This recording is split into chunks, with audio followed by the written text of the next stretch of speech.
धन निरंकार जी। आज एक जिज्ञासु के मन में रूहानियत जगी और महात्मा के पास पहुंच। एक दिन एक जिज्ञासु ने एक महात्मा से पूछा, गुरुदेव, सच्ची भक्ति क्या है और भगवान तक पहुंचने का सरल मार्ग कौन सा है?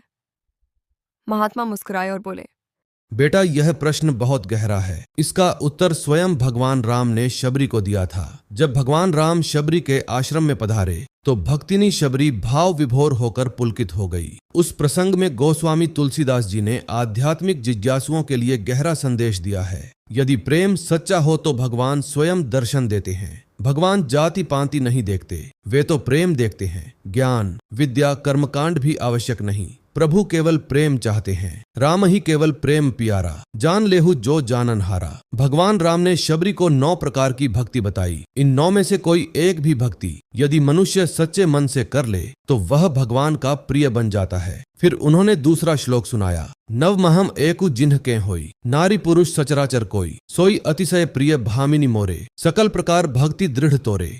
गुरुदेव, वह पहली भक्ति कौन सी है?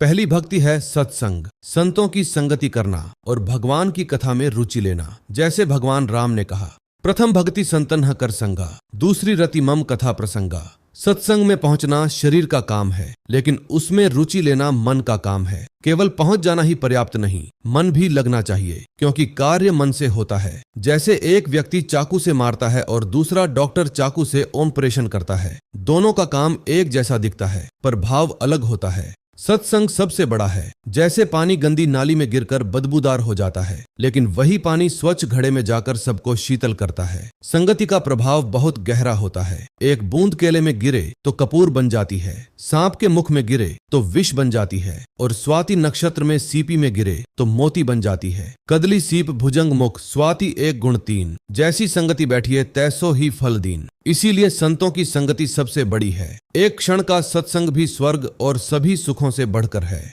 गुरुदेव, अब समझ आया कि भगवान तक पहुंचने का मार्ग ज्ञान से नहीं, प्रेम और सत्संग से खुलता है। हाँ बेटा, याद रखो, भगवान को पाने का सबसे सरल मार्ग प्रेम और भक्ति ही है।